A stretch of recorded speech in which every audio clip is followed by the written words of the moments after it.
Subscribe कीजिए study for golden future के channel को और प्रेस कीजिए बेल आइकन को। लाइक शेयर ज़रूर करें। प्यारे बच्चों, स्वागत है आपका अपने YouTube channel study for golden future में। आज हम पढ़ने वाले हैं 9th क्लास का चैप्टर नंबर 1 संख्या पद्धति नंबर सिस्टम। देखिए क्या होता है संख्या पद्धति के अंदर। संख्या पद्धति में सबसे पहले हमको संख्याओं के बारे में जानकारी होनी चाहिए। संख्याएं कितनी प्रकार की होती हैं, कौन कौन सी होती हैं और किस प्रकार से होती हैं। तो संख्याएं बहुत से प्रकार की होती हैं, अनेक प्रकार की होती हैं, लेकिन हमको मूल रूप से संख्याएं दो प्रकार की पढ़ते हैं हम, वास्तविक संख्याएं और काल्पनिक संख्याएं। तो काल्पनिक संख्याओं से तो हमको कोई लेना देना नहीं है, अभी हम पढ़ेंगे केवल वास्तविक संख्याएं, जिनको कहते हैं इंग्लिश में रियल नंबर। सबसे पहले पढ़ने वाले हम वास्तविक संख्याएं।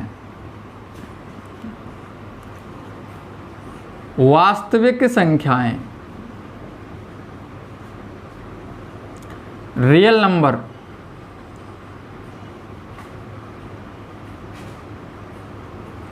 अब देखिए, वास्तविक संख्याएं दो संख्याओं से मिलकर बनी होती हैं, या फिर वास्तविक संख्याएं दो प्रकार की होती हैं।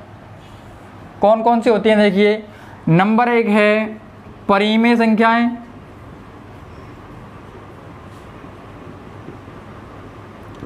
और नंबर 2 है अपरिमेय संख्या।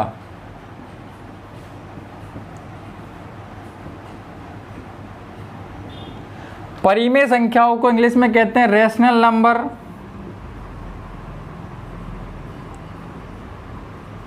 और अपरिमेय संख्याओं को कहते हैं इर्रेशनल नंबर।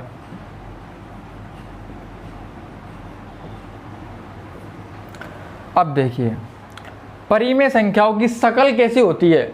तो परिमेय संख्याओं की शकल होगी फ्रैक्शन जैसी। फ्रैक्शन कहते हैं भिन्न के रूप में मिलेंगी। भिन्न बोले तो p/q के रूप में प्राप्त होंगी हमको। अगर कोई भी संख्या आपको p/q का मतलब है अंश बटे हर, अंश बटे हर के रूप में अगर कोई संख्या मिल जाती है तो वो संख्या क्या होगी, हमारी परिमेय संख्या कहलाएगी।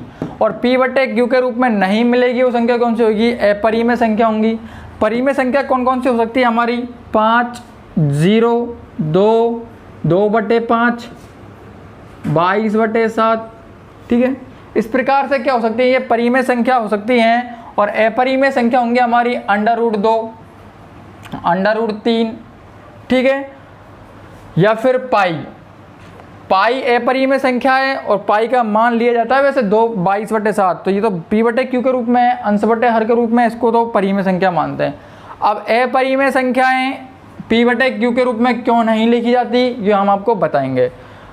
रूट में वो वाली संख्या लेनी है जिनका रूट नहीं निकलता है। जैसे कि √, ले लिया हमने 4, तो √4 की वैल्यू जो होती है ना वो कितनी होती है, 2। लेकिन √3 की वैल्यू, √2 की वैल्यू क्यों ली हमने, क्योंकि इनका वर्गमूल नहीं निकल रहा। पॉइंट के बाद में लगातार संख्या क्या होंगी, रिपीट होंगी। ठीक है, तो जिनका वर्गमूल नहीं निकलता है वो होती हैं अपरिमेय संख्याएं, जिन्हें p/q के रूप में नहीं लिखा जाता वो होती हैं अपरिमेय संख्याएं। जिन्हें p/q के रूप में लिखा जाता है वो परिमेय संख्या कहलाती हैं। अब परिमेय संख्या भी देखिए, परिमेय संख्याओं का भी प्रकार देख लेते हैं हम।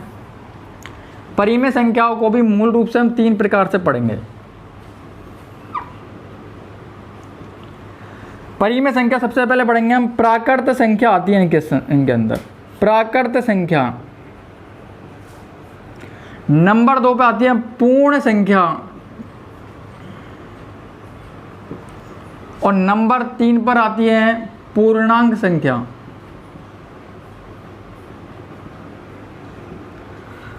प्राकृत संख्याओं को इंग्लिश में बोलते हैं नेचुरल नंबर, और पूर्ण संख्या को बोलते हैं होल नंबर, और पूर्णांक को बोलते हैं इंटीजर्स नंबर। प्राकृत संख्याएं, प्राकृतिक संख्या क्या होती हैं, जैसे कि हमने कोई बच्चे को बुलाया कि बेटा गिनती बोल, तो गिनती बोलेगा वो 1 2 3 4 5 6 7 8 9, इस प्रकार से गिनती लगातार वो बोलेगा। तो कहाँ से शुरू हुई प्राकृत संख्याएं, किसी भी बच्चे से गिनती बुलवाई तो 0 से थोड़ी बोलेगा वो कि 0 1 2 3 4 5, वो बोलेगा डायरेक्ट 1 2 3 4 5 6 7 8 9 10। तो प्राकृत संख्याएं वे संख्याएं जो 1 से शुरू होती है, 1 2 3 4 5 6 ... कहाँ तक जाती है, इंफिनिटी अनंत तक चलती हैं, वो कहलाती है हमारी प्राकृत संख्याएं कहलाती हैं। वे संख्याएं हैं जो 1 से शुरू होकर के अनंत तक जाती हैं, या फिर गिनतियों की जो संख्याएं होती हैं उनको कहते हैं हम क्या, प्राकृत संख्याएं। अब देखिए 6, 7, 8, 9 तक तो मिला दिया हमने, यहाँ तक 9 तक तो लिख दिया, लेकिन अब बात करें 10 कैसे लिखें, तो 10 लिखने के लिए किसकी ज़रूरत है हमको, 0 की। तो 0 की ज़रूरत पड़ी तो 0 को बुला लिया, और 0 को बुला के कहाँ रख दिया, आगे रख दिया, और 0 को बुला करके आगे रखा तो 0, 1, 2, 3 डॉट डॉट डॉट कहाँ तक चली, फिर अनंत तक। ठीक है, तो प्राकृत संख्याओं में अगर 0 को शामिल कर लिया जाए तो होल नंबर प्राप्त होते हैं, मतलब पूर्ण संख्या बन जाती हैं। तो क्या कहेंगे हम, वे संख्याएं या फिर ऐसे नंबर्स जो 0 से स्टार्ट होते हैं और इंफिनिटी तक चलते हैं वो कहलाते हैं हमारे क्या, पूर्ण संख्याएं कहलाती हैं। ठीक है, पूर्णांक की बात करें, इंटीजर नंबर की बात अगर हम करें तो देखिए कोई दुकानदार के पास में हम गए और दुकानदार को हमने 2 रुपये तो दिए, 2 रुपये के किए दिए, या फिर 10 रुपये दिए मान लो, दुकानदार को 10 रुपये दिए और उसी दुकानदार से दूसरा ग्राहक आया और उसने 10 रुपये लिए। तो दुकानदार क्या करेगा, अपनी डायरी में लिख लेगा 10 रुपये दिए और 10 रुपये लिए।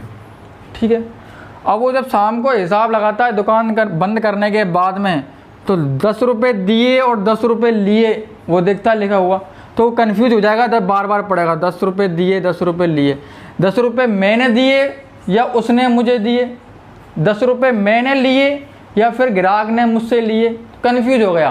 तो कंफ्यूज हो गया तो दुकानदार ने क्या किया, फिर सिंबल्स का उपयोग करा, चिन्हों का उपयोग करा। जैसा कि 10 रुपये दिए उसको, तो दिए तो लिख दिया यहाँ प्लस, क्या लिख दिया, प्लस, और 10 रुपये लिए उस पर से तो क्या हो गया, यहाँ माइनस हो गया। तो इस प्रकार से पूर्णांक संख्याओं को दर्शाना शुरू कर दिया। तो माइनस वाली संख्याएं और प्लस वाली संख्याओं से मिलकर बनता है इंटीजर नंबर, पूर्णांक संख्याएं। तो अब दुकानदार डायरेक्ट लिखने लग गया +10 और -10। प्लस का 10 का मतलब है 10 रुपये मैंने उसको दिए, और -10 का मतलब है 10 रुपये उसको उस पे से मैंने लिए। इस प्रकार से हम देख सकते हैं। तो 0 के बाद में प्लस की दुनिया, 0 के बाद में कौन सी दुनिया है, प्लस की, 1, 2, 3, 4 प्लस अनंत तक। और 0 के इधर कौन सी दुनिया है, माइनस वाली दुनिया, तो -1, -2, -3, -4 dot dot dot minus infinity तक। ठीक है, तो वे संख्याएं जो धनात्मक रूप में और ऋणात्मक रूप में, पॉजिटिव और नेगेटिव दोनों लिखी जाती हैं, प्लस वाली और माइनस वाली दोनों के रूप में लिखी जाती हैं, उनको कहते हैं पूर्णांक संख्याएं या इंटीजर नंबर। तो अपरिमेय संख्याओं को क्यों नहीं लिखा जाता P/Q के रूप में, तो जुड़े रहिए हमारे साथ में, अगली वीडियो का इंतजार करते रहिए।